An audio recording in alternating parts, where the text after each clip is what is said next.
Alcalde, bona nit. Nosaltres entenem, des del grup socialista, que un pressupost no és solament o no ha de ser solament quadrar ingressos i despeses, com si l'Ajuntament fos una empresa. Un pressupost municipal entenem que s'ha de fer amb ànima i amb sentiment, perquè un pressupost municipal ha de valdre per a, sobretot, donar resposta als problemes de les persones. I avui els problemes de les persones, malauradament, són l'atur, la dificultat per accedir a una vivenda, la mala situació de l'agricultura i totes les retallades que estem patint per part del Govern de l'Estat i de la Generalitat en matèria de sanitat, educació i assistència primària. Nosaltres pensem que les despeses en totes aquestes partides, en ocupació, en vivenda, en serveis socials, en agricultura, en promoció econòmica, etc., no s'han de considerar un gasto, sinó una inversió. Perquè d'aquestes inversions van a dependre que el nostre poble progresse, que baixem les xifres de l'atur i que els nostres ciutadans tinguin una millor o una pitjor qualitat de vida. És per això que després d'haver analitzat meticulosament el pressupost que ens ha presentat el Partit Popular, hem arribat a la conclusió que és un pressupost que s'ha fet sense ànima ni sentiment, perquè és un pressupost que no serveix o no servirà per a donar resposta i per a donar solució als problemes que avui té la ciutadania i que són els que fa un moment s'acaba d'exposar. Per això hem plantejat algunes propostes per a modificar-lo i tractar de millorar-lo. La regidora ens parlava que és un pressupost realista. En el pressupost, el Partit Popular preveu, com ja ha comentat també Josep, ingressar 600.000 euros de la venda de les places del mercat. Això pot sonar utòpic, pot ser que aconseguim 600.000 euros, pot ser que n'aconseguim 100.000, 50.000, 300.000, això no ho sabem. A mi el que em preocupa no és només aquesta utopia de poder aconseguir els 600.000 euros, sinó també a què els anem a destinar en cas que sí que els aconseguirem. Per això nosaltres hem plantejat que en lloc de destinar-los a la construcció del mercat, que és el que es preveu en el pressupost, agafem 500.000, mig milió d'euros d'aquests 600.000 i els destinem a crear un pla d'ocupació que servisca per a promoure i estimular la nostra economia, la nostra indústria i la nostra agricultura. I que els altres 100.000 els donem a ajudes assistencials, que hi ha una partida creada que es diu ajudes assistencials. Malauradament, cada vegada més veurem com més ciutadans venen a demanar-nos ajuda perquè cada vegada la seva situació serà pitjor. En aquesta partida es preveuen 120.000 euros i nosaltres proposem que en cas d'aconseguir els 600.000 de la venda de les places, aquesta partida s'incrementa en 100.000 euros més. Després, hem vist que destinen vora 150.000 euros a la partida de festes populars.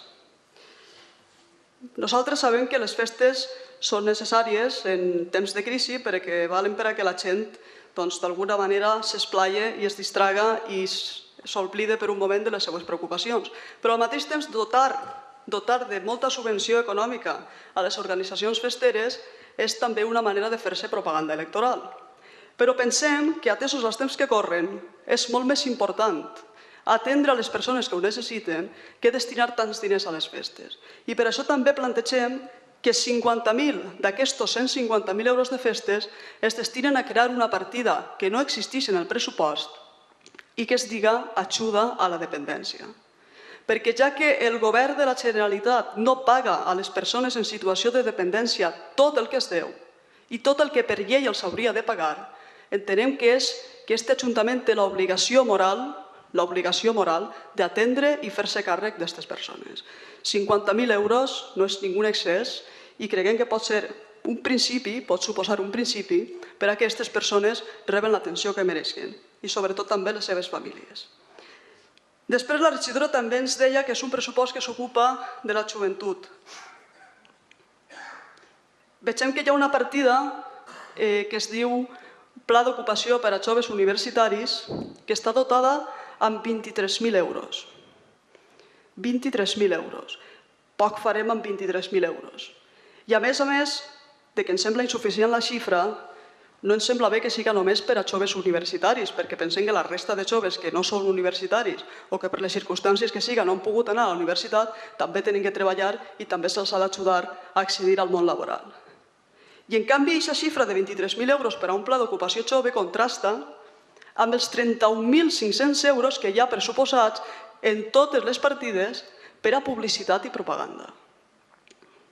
23.000 euros per a crear un pla d'ocupació per a gent jove i 31.500 euros per a publicitat i propaganda.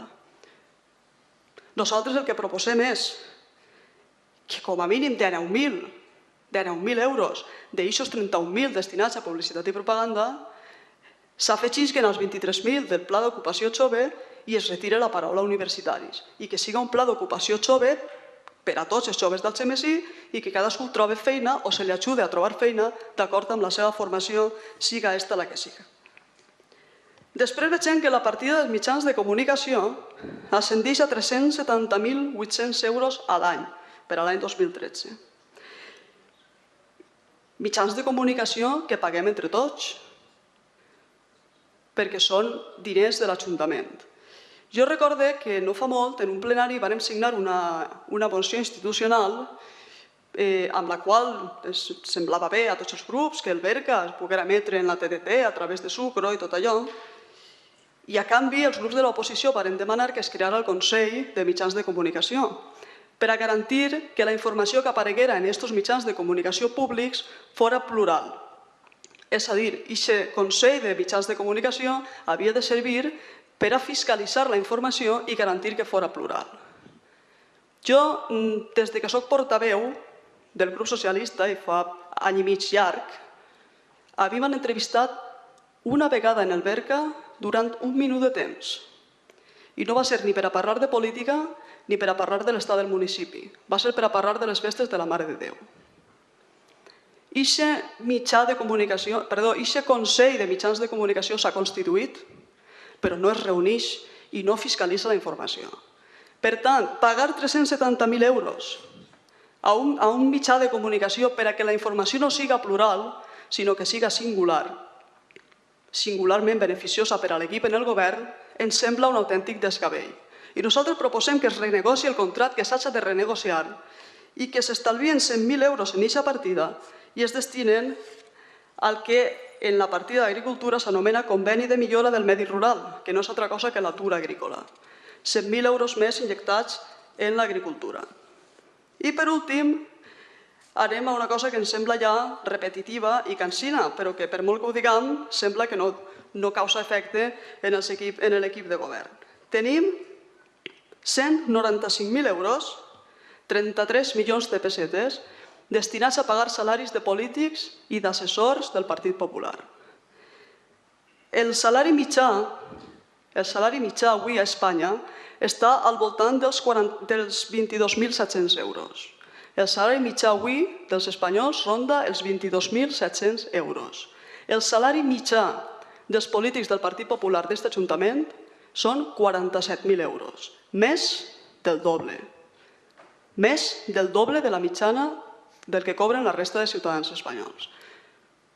Ens sembla que no seria ningú desgavell ni ningú desficaci reduir el 20% d'esta partida de la manera que ells vulguin, o bé reduint-se cadascun d'ells un 20% del salari, amb la qual el senyor alcalde cobraria 48.500 euros, que no està mal, el senyor regidor de personal 38.300, la secretària de l'alcalde 34.100 i l'assessora de comunicació 29.700, són salaris decents i acceptables, i amb aquest 20%, que són 40.000 euros a l'any, podríem pagar el lloguer d'una vivenda digna a 15 famílies del Xemesí que ho puguen necessitar. Al Xemesí podem trobar vivendes en alquiler, en lloguer, per 250 o 300 euros al mes. Això multiplicat per 12 mesos són 36.000 euros. Per 15 famílies, 3.600 euros. Per 15 famílies, 40.000. No s'estem demanant ningú esforç estratosfèric. Simplement, i si no volen baixar-se els salaris dels polítics, que rebaixen la plantilla de personal de confiança o d'assessors. En resum, i per acabar, el que hem fet des del Partit Socialista no és una esmena a la totalitat, sinó és una esmena o un grup d'esmenes prioritzant prioritzant, perquè un pressupost municipal, en el pressupost municipal es fa política i en la política s'ha de prioritzar i per a nosaltres la prioritat són els problemes i les preocupacions de les persones i el que hem fet ha sigut... És 10 minuts ja. Acabe. El que hem fet ha sigut agafar $1 milió vora $1 milió de salaris de polítics, de publicitat i propaganda, de comunicació, d'obres innecessàries i de festes i traslladar-los al foment de l'ocupació, a l'ajuda a l'accés a la vivenda, a l'agricultura, a la joventut, als serveis d'assistència i atenció i a la dependència. Gràcies. Gràcies.